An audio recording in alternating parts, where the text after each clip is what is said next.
How does maximum grip pressure affect my stats? Now, I already grip pretty tightly, probably more than most people. This is how I align the disc. It's through the center of the palm and aligned through here, and then the index finger wraps around. And these last joints here are called the dip joint.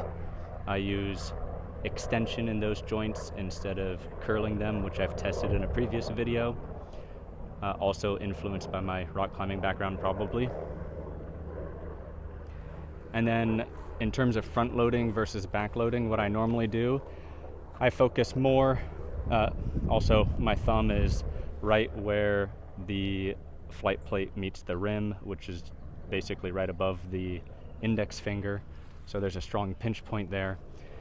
I focus on that pinch point normally, but I'm also gripping hard with the back fingers. So my normal grip is pretty firm when I'm throwing hard, and it feels pretty tight all around, but with some extra focus at the front. So I'm going to keep all of that the same, but just try to grip it as hard as I can.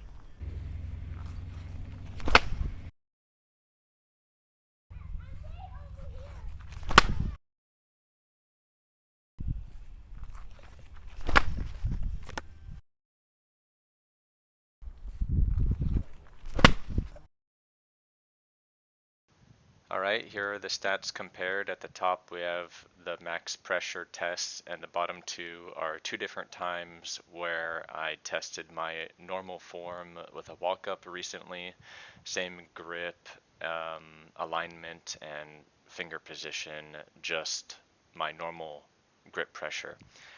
So these results with the maximum grip pressure were pretty unremarkable.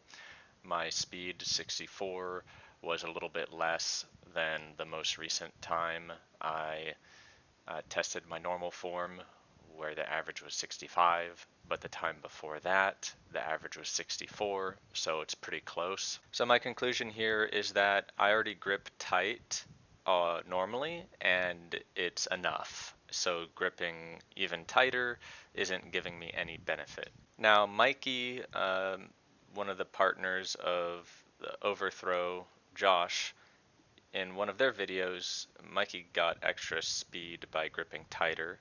But if I remember correctly in that video, he was saying something about how he thought a loose grip was better, so he probably normally tries to grip loosely. So for people who normally try to grip loosely, in order to break a new speed record, those people might benefit from trying to grip tighter. And it's really hard to actually implement a change, so you often have to start with an exaggeration.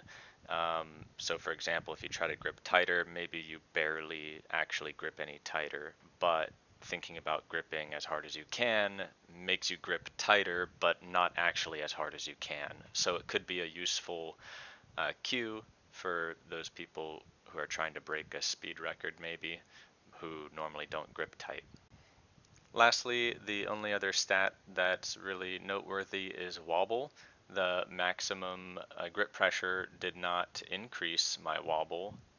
It was a 4.4 average, and compared to the bottom one where my normal form was tested, that's pretty consistent with the wobble there. However, in the middle test, for some reason on that day, my wobble was quite a bit higher, even though it was my normal form.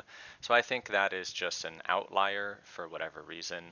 That day, I was also testing the curling the fingers more, dip joint flexion, and so switching between those two things maybe had a, you know, carried over some influence into my normal grip and perhaps messed with my wobble.